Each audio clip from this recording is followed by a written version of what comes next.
There are many things that all of us contemplate or should be contemplating, including your death. What's going to happen to your crypto after you die? That's the focus of this episode of Two Guys Talking Crypto. Greetings, everybody. I'm Mike Wilkerson, one of your hosts. And I'm Grady Roy. Today, Grady, we're going to be focusing on something that I hope a lot of people are putting far more thought into than not, mostly because if you thought it was important to make sure that everything is taken care of and put in order before you die in your real world, it's time to talk about what happens inside the crypto world when you die. Yeah, I don't think that many people are considering that right now. You don't hear many people talk about it. And I think one of the reasons is there's not many methods for you to pass on this cryptocurrency wealth to your family in place yet. There's very Mhm. few places. I am aware of one website. I believe it's called coincover.com. And I think that they have started doing some wills and some steps you can take to ensure that your family will get your cryptocurrency. Yeah, we'll be sure to have a link down in the description, but also inside the show notes for this episode to that website, as well as a bunch of others, including this Forbes article that I was able to find. And it also has a series of steps of things that you can do to make sure that you're prepared for when and or if the day comes that you die, what is going to be done with your crypto.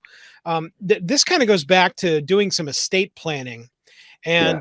And, strangely, this gets into the adoption method again, because as these cryptocurrencies become far more prolific, there's going to have to be an outlet to provide this service and information so that people can go someplace and ask somebody, hey, I just wanted to let you know my husband died and I know that he had invested in crypto. And so what is it that should have been done? Now, granted, that's the conversation you should be having with people way before you die. That's yeah. It's exactly the same thing that my bonus mom and my dad and my mom, we all had the conversation of what's going to happen when you die. Both of my um, natural parents are both dead. My bonus mom is still alive. And it's something that we tend to regularly. It's not morbid. It's just a matter of conversation. It's something that's inside the regular inner workings of life. And the faster that you're able to do that, as well as take the viewpoint of what exactly is going to happen to your crypto investments after you die, the better off you're going to be without any of those question marks at the end. Yeah, you hear stories all the time, Mike, about the gentleman who's 50 years old, something happened, he passed away early, and he was an early adopter of Bitcoin. And he had 1,000 Bitcoin from the beginning, and he passed away, and his family has no idea how to recover this. This is more common than you think. I don't know the statistics, but there are hundreds of millions of dollars already lost in Bitcoin to things just like this. Um, Myself, I have things in place, not legally, because I trust my wife, so she knows where the information is. I have it in an encrypted file for her in case anything happens to me, with instructions and every password and everything she could ever need to know, as well as in a backup in a safe place in a vault. So there's no question that she will be able to get her hands on it, or with somebody she really trusts to help her get her hands on it. And I would advise anybody who has any amount of money, you don't want to let nothing go, but I would advise them to take these steps. And you don't have to use something like coin cover, but let them know how to get in touch with it. And here's one thing: a lot of my friends are doing this, Mike. When you set up a lot of these wallets, these accounts, you have these. Let's just say, for example, a 12 phrase password that to get the wallet anytime, any place, you put in the 12 words in a certain order, and it's proof of your identity. A lot of people, what they're doing is, let's say, Mike, you're my brother, you're my only family that's alive. I give you 6 words written down in order and say you need to do your best, copy this, whatever. Doesn't matter if somebody sees it, because they don't have the other 6. And when I die, in my will are the other 6, to where I know that only you have access to those final 6 words and make that combination come together, and you have access to my cryptocurrency. So that's a method a lot of my friends have started doing for their futures.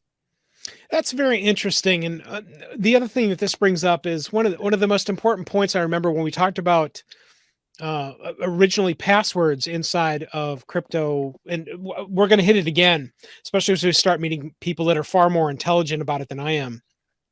I would consider myself reasonably familiar with standard password protection, naming conventions, all of those things about passwords. I think I'm pretty schooled about it. The generation of good, solid, random, never able to guess passwords. I'm familiar with all that.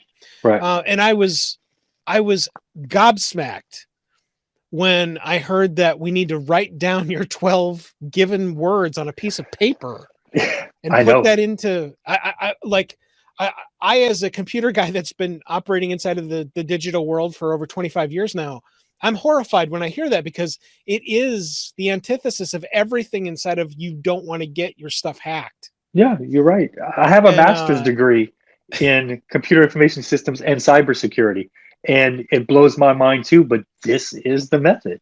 it isn't that odd? And It's very odd. what I also love too is that the chemistry set of what you just described for crypto, and that there is 6 out there, and the other 6 are provided inside of your final document. That's awesome. Yeah, Now, the only problem with that is that there also has to be a backup plan for the dude that's got the 6. that's true. But you've done your part as far Right, as right. passing it on. You know. Well, and that's great for my $9 in crypto investment, Grady. However, for the several $100 million investment, Well, we're gonna have to make the chain a little bit longer than just a dude with but 6 think words, think about right? it this way, Mike. He doesn't have to make that much effort. I mean, he could write all 6 in lipstick on the back window of his car. It doesn't mean anything until you Right, have the final 6. So, you right. know, As well as the he order and the everything yeah, else. Agreed, tattoo it agreed. on your arm for all that. It doesn't matter. You have to have the combination. So, That's you know, something that we'll have to come up with, is a variety of different ways, a top 10 list, if you will, right. of the I'm best game. ways to try and negotiate your death crypto.